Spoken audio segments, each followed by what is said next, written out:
operating theater sebagai kendali sistem. Saya persilakan waktu dan tempat Pak Fuad, silakan. Terima kasih Mbak Dani. Assalamualaikum warahmatullahi wabarakatuh. Selamat pagi, salam sejahtera buat kita semua. Yang saya hormati Pak Nur, Pak Fattah, serta Mbak Dani, serta teman-teman dari seluruh aktivis dari Tracker dan PT Gratia, serta Bapak Ibu semua peserta webinar pada pagi hari ini. Alhamdulillah kita bisa ketemu, kita bisa sharing, belajar bersama. Saya lihat pesertanya juga saya banyak kenal, alhamdulillah ya. Mudah-mudahan ilmu yang akan kita jabarkan bersama-sama bermanfaat di ruang tempat kerja Bapak Ibu semua.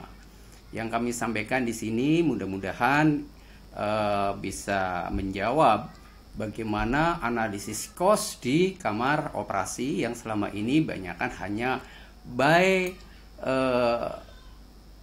desain itu dari alat, dari ruang, ya, itu biasanya hanya sepotong-sepotong. Insya Allah pada pagi hari ini akan kita kupas, mudah-mudahan waktunya mencukupi.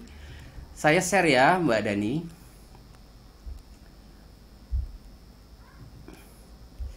Apa sudah kelihatan materi saya? Sudah Pak, silakan Pak.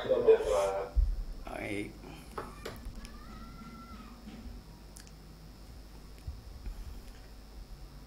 Baik, saya akan memulai dari apa sih fasilitas yang ada di rumah sakit. Kita akan mulai. Fasilitas di ruang operasi itu banyak sekali sesungguhnya yang harus kita kupas. Contohnya, oke, makasih Mbak Dani.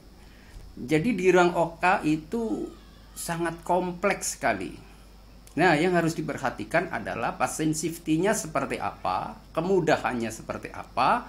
Karena di ruang OK itu semuanya harus serba mengacu kepada sistem keselamatan kerjanya, praktis dan tidak mengandung resiko. Banyak sekali yang harus Bapak Ibu pahami di sana, seperti kita tampilkan gambar alatnya yang begitu rumit.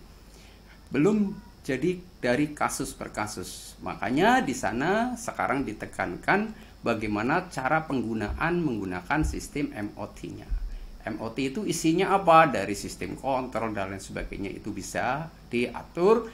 Dan yang lebih penting adalah sejauh mana smart system di dalam ruang OK tersebut.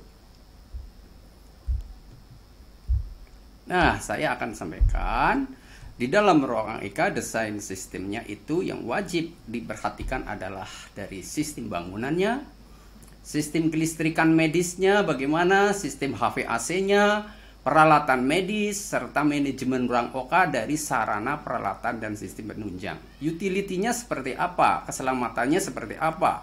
Apakah dari pasokan gas, pasokan listriknya sesuai dengan standar kelistrikan medis seperti di dalam akreditasi MFK 8 perlu diperhatikan, MFK 4 perlu diperhatikan, itu sebagai contoh. Apakah sudah mengikuti sistem keselamatan dari sistem keselamatan elektrikal yang berhubungan dengan sistem kelistrikan medis? Itu yang kadang-kadang saya berkunjung ke daerah-daerah itu banyak yang belum tersentuh sehingga tidak menjamin sistem keselamatan kerjanya. Nah, saya akan lihat sebagai contoh di sini bangunan itu pedomannya kemana? PMK 24 tahun 2016 itu sebagai pedoman. Walaupun ada pengembangan tentang peraturan, itu tidak mengurangi job dari analisis di PMK 24. Itu visualisasi bangunan seperti apa, apakah sudah terintegrasi menyeluruh sesuai kebutuhan. Nah, ini sebagai contoh, itu sebagai visualisasi bangunan rumah sakit itu tidak bisa terputus antara satu dengan yang lainnya. Yang tidak sepotong-sepotong, apalagi pengalaman kami COVID kemarin, kasus COVID yang begitu kita sangat capek menanganinya. Ini sebagai visualisasi dalam gambar seperti ini. Itulah kondisi di rumah sakit. Langkah berikutnya apa? Apakah alurnya sudah sesuai? Sebagai contoh, alur yang ada di rumah sakit di dalam ruang OK dibutuhkan desain atau rancangan yang terintegrated, yaitu sarana, prasarana, peralatan, dan manajemen kualitas. Kita lihat, di sana ada beberapa yang harus diperhatikan. Satu, para medis, dokter, pasien maju bersama. Sudahkah disiapkan ruangannya yang betul-betul steril? Apakah HVAC-nya sudah terkondisi? Kemudian ruang persiapan pasien harus dibutuhkan di sana. Berikutnya adalah masuk ruang bedah bersamaan dengan peralatan-peralatan bedahnya. Setelah pasien masuk beserta peralatannya, berikutnya adalah dilakukan pengoperasian sampai selesai, kemudian ke ruang resusitasi atau penyembuh, bisa juga ke ruang pulih. Sudahkah dikondisikan? Apakah alat yang dibutuhkan sudah sesuai? Nanti kita akan sampaikan bagaimana alat yang digunakan di ruang OK, alat yang di ruang pemulihan, alat di ICU dan bangsal. Apakah harus berpisah-pisah atau harus terintegrated? Ini sangat penting di dalam proses perencanaan suatu barang peralatan medis di rumah sakit. Karena banyak sekali rumah sakit membeli suatu barang yang pemborosannya luar biasa karena tidak sesuai dengan kebutuhan, tapi berdasarkan satu keinginan yang belum dianalisis sesuai kebutuhan atau tidak, sehingga investasi cost-nya akan jauh lebih besar. Setelah dari ICU, dari OK dikirim ke ICU, apakah peralatan di ICU sudah terintegrasi dengan ruang di OK? Itu karena apa? Akan jauh memudahkan di dalam proses analisisnya, biayanya, aset yang dibutuhkan, serta biaya operasional harian. Itu harus sesuai. Kalau tidak sesuai akan menimbulkan suatu pemborosan. Nah, kita lihat, inilah keadaan yang di ruang OK. Jadi di ruang OK itu tim pendukungnya banyak sekali. Jadi yang berbicara ruang kamar manajemen operasi tidak berbicara siapa orang yang di OK, siapa peralatan yang di OK. Tapi adalah dari sisi manajemen yang mendukung. Farmasi sebagai kebutuhan yang tidak bisa ditinggalkan. Farmasi itu dari BMHP, AMHP, obat, dan lain sebagainya, itu sebagai mensupport. Kemudian teknik berupa sarana, prasarana, dan peralatan dari bangunan fisiknya, dari listriknya, air, support gasnya, utility, itu menyangkut semua. Tidak hanya peralatan medis yang diperhatikan, tapi sarana, prasarana, dan peralatan itu tidak bisa lepas. Di sana disupport sampai ke sanitasi. Kemudian IT-nya, aplikasi sistemnya bagaimana, sistem komunikasinya bagaimana, sudah terekam apa belum? Ada operasi-operasi tertentu yang akan digunakan untuk edukasi atau kasus tertentu yang membutuhkan perekaman. Rekamnya itu disimpan di mana? Apakah SIM RS sudah mampu ke sana? Jadi SIM RS itulah yang akan mendukung akses cepat, informasi cepat. Kemudian adalah dari CSSD juga akan support bagaimana peralatan-peralatan yang digunakan di OK sudah steril. Jawabannya sangat pasti sudah. Laundry sudah steril? Sudah. Apakah dipikirkan biaya untuk mensteril di CSSD berapa? CSSD dihitung lagi berapa aset yang ada di CSSD. Support sistemnya seperti apa? Itulah sarana, prasarana, dan peralatan sebagai tim IPSRS di rumah sakit itu akan mensupport langsung. Selain tadi dari laboratorium, dari radiologi, dari farmasi, kemudian sanitasi. Kemudian bagaimana dengan sistem keselamatan kerjanya? K3 masuk, PPI masuk. Apakah ini menjamin keselamatan? Apakah tidak ada infeksius dan lain sebagainya? Kemudian sistem keamanan, di sana ada security. Security dibagi bermacam-macam, ada fisik manusia, ada software, ada aplikasi sistem. Itu security-nya.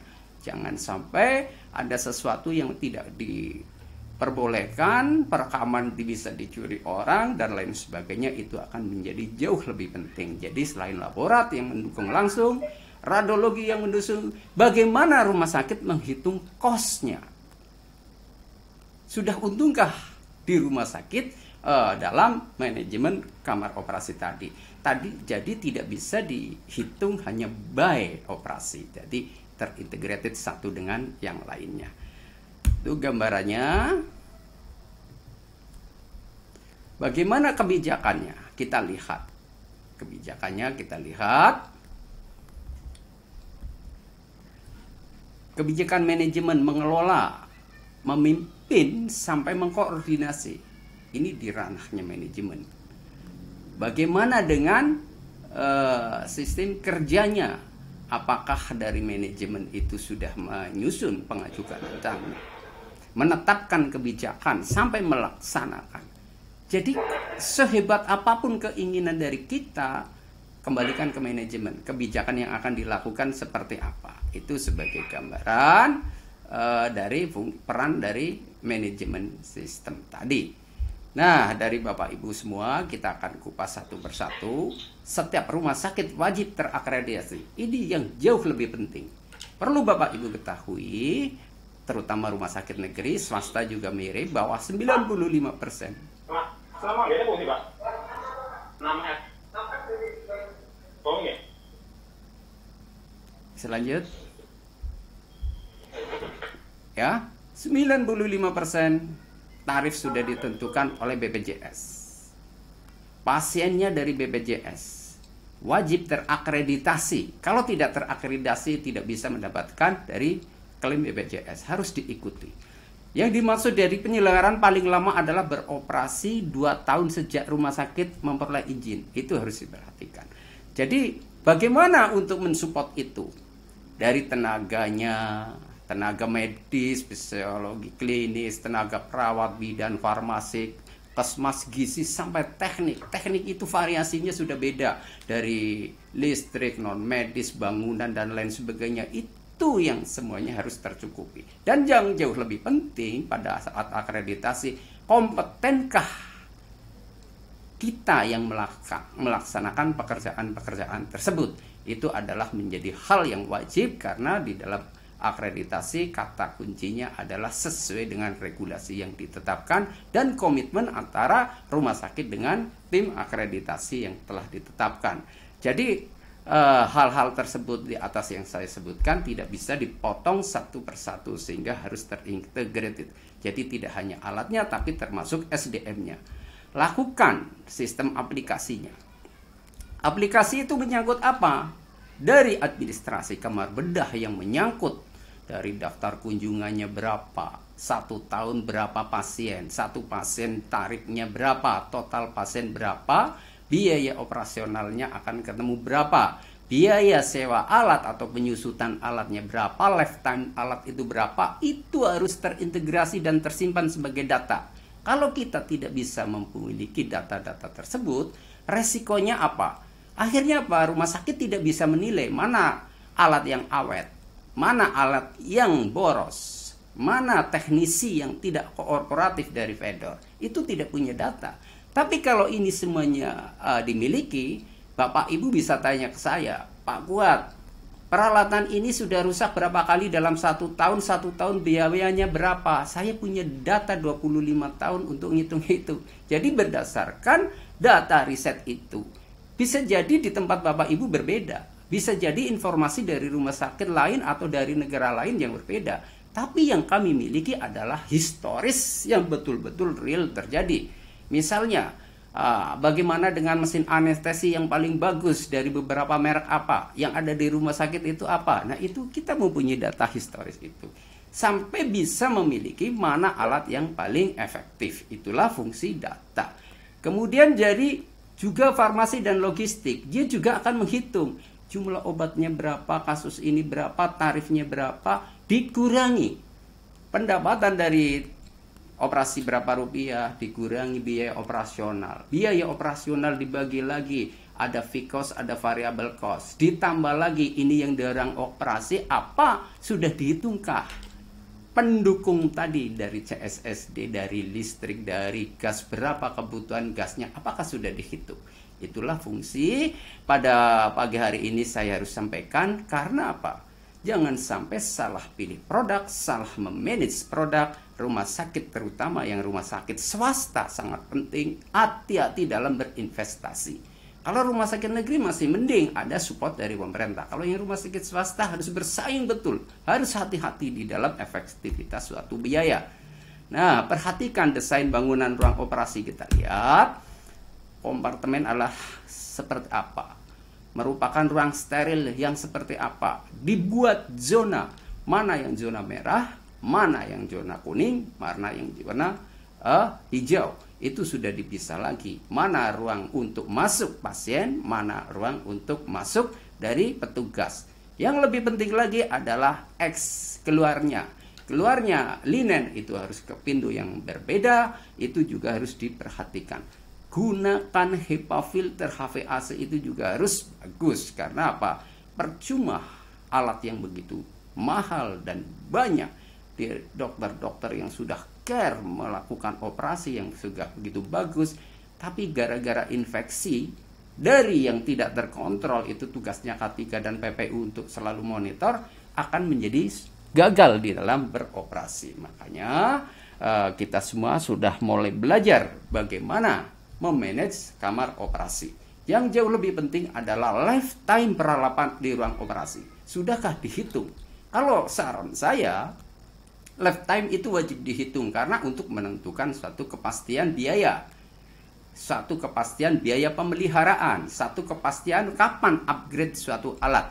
Sehingga lifetime itu ditentukan. Lifetime itu dibagi 3. Informasi pertama dari pabrik, informasi kedua dari peraturan Menteri Kesehatan yang ada di Indonesia, yang ketiga adalah data dari historis rumah sakit masing-masing. Kalau data historis itu sebagai acuan pertama kami, karena apa? Itu real betul-betul yang ada di rumah sakit, dengan tidak mengabaikan 2 informasi yang lain. Baik, Bapak Ibu, kondisi ruang bangunan ini contohnya harus tahan api di ruang operasi minimal 2 jam. Menuju kemana? PMK 24 tahun 2016. Menuju kemana? Akreditasi Senar 1.1. GCI itu sama isinya. Kemudian HEPA filter untuk menjamin di sana tidak ada infeksius, ada bakteri yang 0,5 mikron tadi harus terfilter.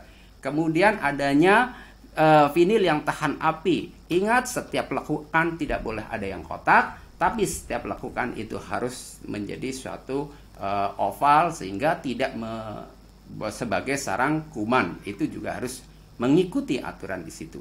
Sehingga pada saat Bapak Ibu akan membuat desain kamar operasi, ada masukan dari konsultan perencana dan lain sebagainya, itu baik, tapi kita harus punya prinsip sendiri. Ini aturannya begini, safety-nya seperti ini. Kalau konsultan itu mendalami betul, tidak ada masalah, kita dimudahkan. Tapi kalau ada yang belum pas, kewajiban kita untuk meluruskan masalah tersebut. Karena apa? Kalau terjadi suatu bakteri, virus masih menyebar di situ, terjadi infeksi nosokomial, itu yang beresiko kita. Itu harus diperhatikan. Baik, ruangan operasi didesain apa? Bersih, tahan cuaca, tahan kimia. Vinilnya itu juga harus, bakterinya harus dilap bersih. Kemudian lapnya pakai apa? Bagaimana dengannya di bawah meja operasi? Harus di moving, karena di bawah meja operasi cenderung sangat kotor, ada percikan darah dan lain sebagainya, sehingga setiap habis operasi harus di cleaning kembali. Itu bagaimana? Coba bayangkan kalau vinilnya ada vinil yang tidak antibakteri, akan masuk ke dalam pori-pori, atau yang lembek sehingga akan mudah cacat. Itu juga harus diperhatikan. Rujukannya kemana? Tadi yang sudah saya sebutkan, bagaimana mendesain kamar operasi. Kemudian steril dengan HEPA filter, itu hubungannya dengan ruang, yang mana ruang operasi adalah antara 19 sampai 20 derajat Celcius dengan kelembaban 50 sampai 55%. Itu harus dikondisikan bagaimana mendesain HVAC-nya. Itulah sistem yang begitu harus diperhatikan demi keselamatan pasien. Namun jangan sampai biaya-biaya yang dikeluarkan demi keselamatan pasien menjadi over budget. Itu juga harus diperhatikan buat kita semua. Nih, kelengkapan yang ada harus dipenuhi.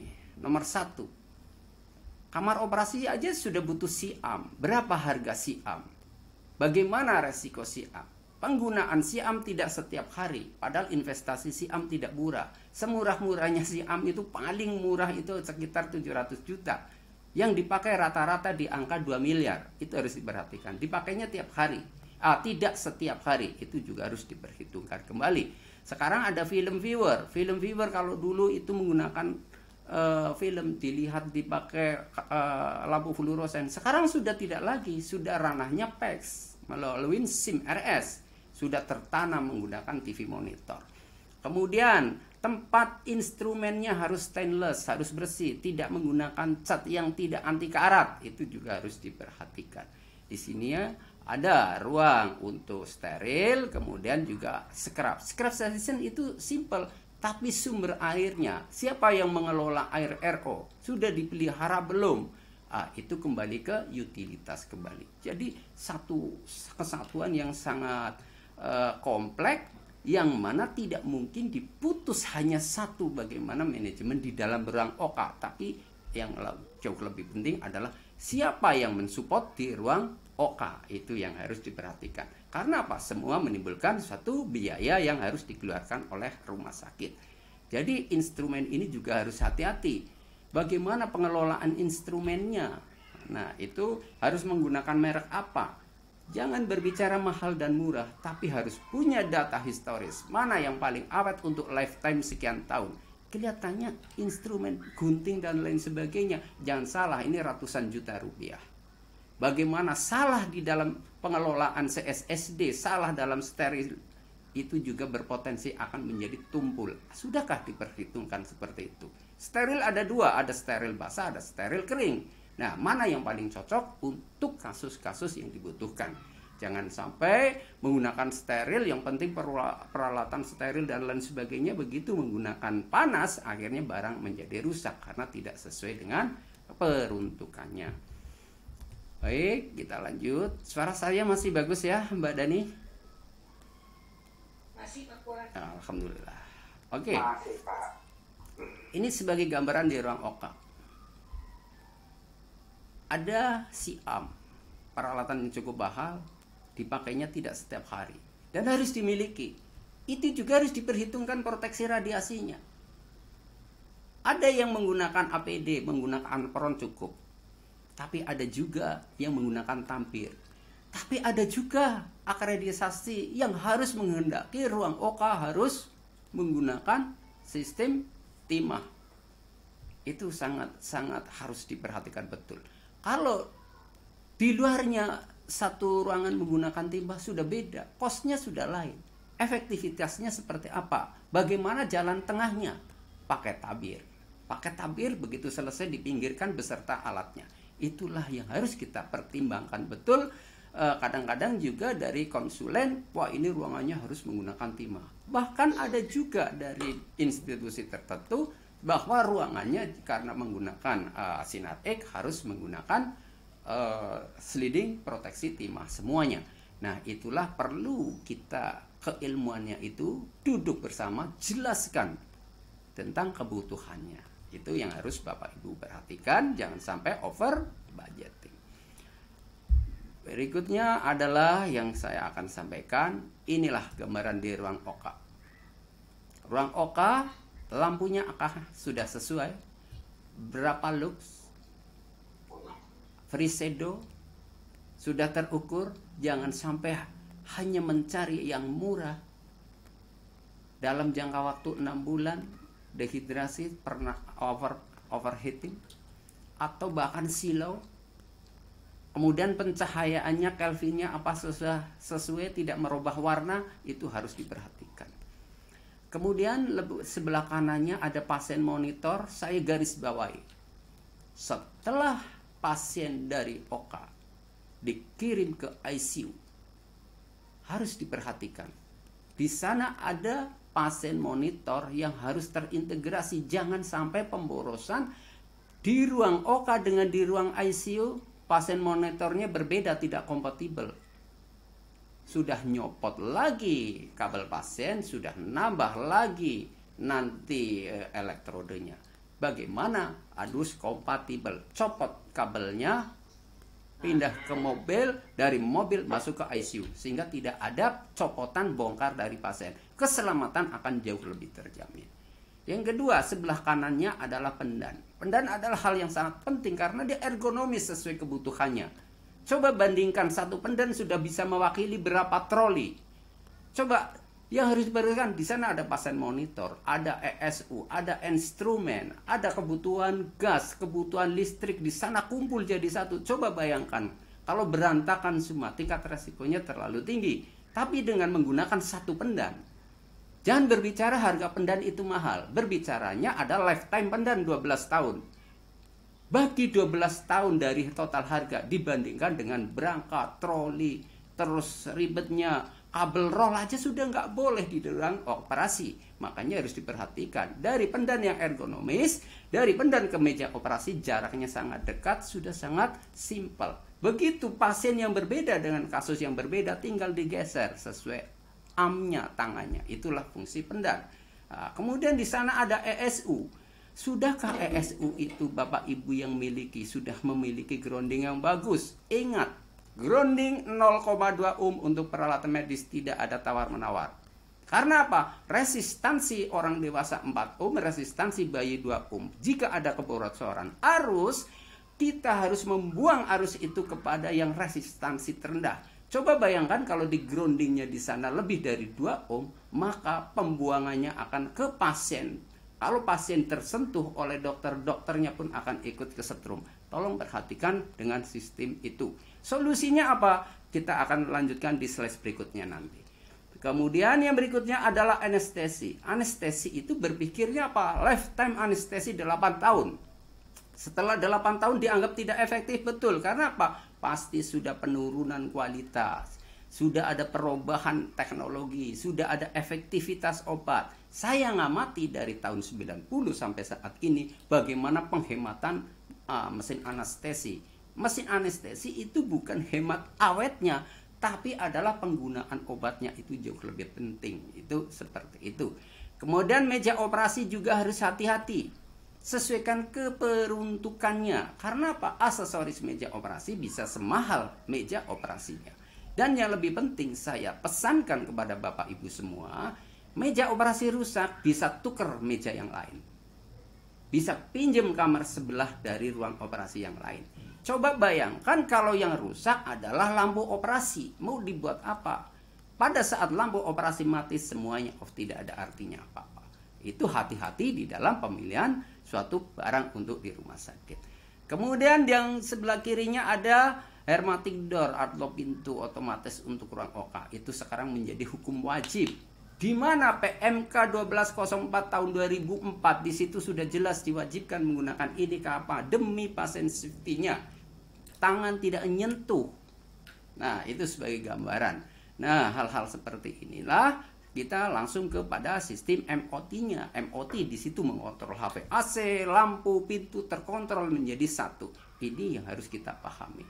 Itu desain sistem di dalam kamar operasi yang sebenarnya sudah ada aturannya sejak 2004. Jadi bukan aturan baru, cuma sudah mengeterapkan semua atau belum. Sudah dihitung semua akumulasi biayanya apa belum, total cost-nya berapa, biaya operasional berapa, itu yang harus waspada. Apalagi kalau berbicara HVAC tidak menggunakan AC-AC seperti rumah tangga atau ruang lain, karena di ruang OK itu harus ada positive pressure dengan kelembaban sekian dan lain sebagainya. Sekarang sudah rumit lagi, sistem COVID harus negatif pressure, itu juga harus desain baru, yang mana ini ilmu baru di dalam proses di ruang OK. Nah, hal-hal seperti inilah yang harus kita pahami untuk menghitung berapa biaya yang harus dikeluarkan oleh rumah sakit di dalam mendesain ruang operasi. Ini sebagai contoh terjadi pekerjaan di sana. Coba bayangkan, pasien tersentuh langsung oleh dokter dengan listrik yang tidak memenuhi standar tadi, elektrode langsung tersentuh, semuanya akan menjadi masalah besar. Saya akan terangkan nanti di slide berikutnya bagaimana kelistrikan medis yang layak untuk di rumah sakit. Bapak Ibu semua, ini sebagai gambaran pendan yang harus saya sampaikan di sini. Di sana satu sistem sudah ada konektor gas, moving sesuai kebutuhan secara ergonomis. Ada stop kontak, saklar dilengkapi dengan sistem grounding. Di sana groundingnya harus terintegrasi dengan kelistrikan medis, harus tercapai grounding 0,2 ohm. Materialnya harus kuat, bahkan digantungin 50 kg itu harus kuat. Itu fungsi pendan. Satu pendan bisa berisi pasien monitor, instrumen, ESU dan lain sebagainya, bahkan kamera bisa ada di sana. Jadi pendan dapat diatur posisinya sesuai keinginan pengguna. Jadi pengguna dengan kasus lain, operasi model lain, tidak perlu geser-geser macam-macam, itu tinggal memobilisasi sistem pendannya. Nah, ini sebagai contoh, panjang lengan harus sesuai, simple. Lengannya berapa? Lebar meja 180, panjang lebarnya 180. Panjangnya lebarnya itu kurang lebih 60. Itu pendan itu harus bisa menarik posisinya. Misalnya pasien menghadap ke utara, pendannya itu bisa di sisi kiri dari pasien atau sisi kanan, bisa ditarik sesuai dengan kebutuhan user. Pada saat operasi kepala dengan operasi di abdominal tidak sama, perlunya apa? Itulah fungsi pendan harus bersifat ergonomis. Itu sebagai gambaran peranan pendan dalam ruang OK. Padahal di ruang OK harus cepat, berpikirnya cepat, kondisionalnya sangat berbeda antara satu operasi dengan operasi yang lain. Jangan sampai user dipusingkan gara-gara narik troli ke sana sini, berangkat sudah tidak modelnya lagi pada saat sekarang. Ini bahkan meja operasi mesin anestesi pun bisa diangkat oleh pendan sebagai gambaran seperti itu. Jadi pendan di ruang operasi yang akan berkembang ke masa yang ke depan. Ini bukan lagi hal yang baru karena itu menjadi suatu kebutuhan. Desain bangunan operasi ini saya cuplikan dari PMK. Jadi cuplikannya kira-kira seperti ini. Kalau Bapak Ibu menghendaki materi mungkin bisa dikasih nanti ya Mbak Dani. Kalau boleh dari tracker saya serahkan aja. Jadi bangunan-bangunan itu juga harus memenuhi persyaratan.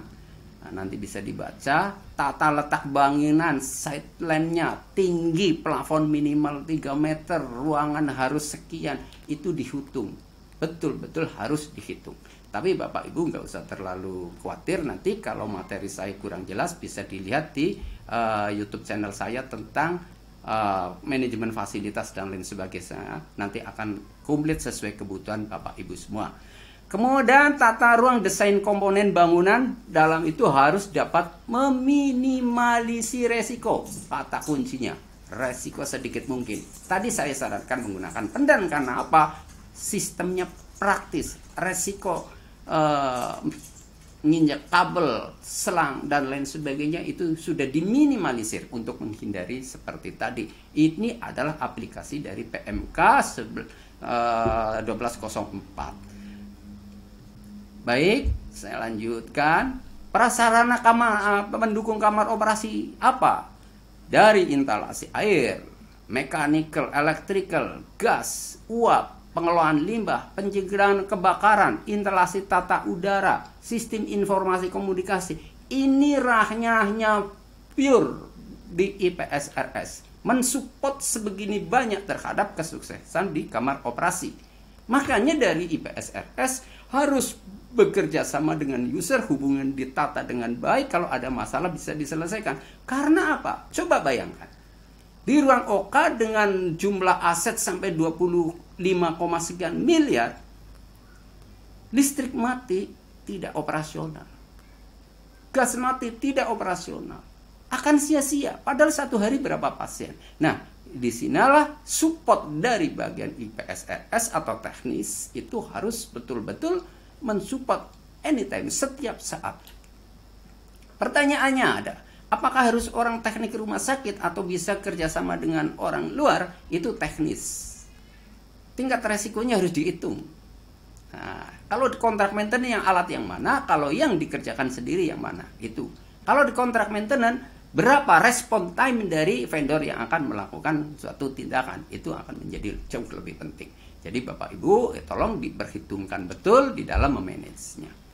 Bagaimana cara mengaplikasinya? Sekarang saya akan melihat satu persatu kelistrikan medis di rumah sakit.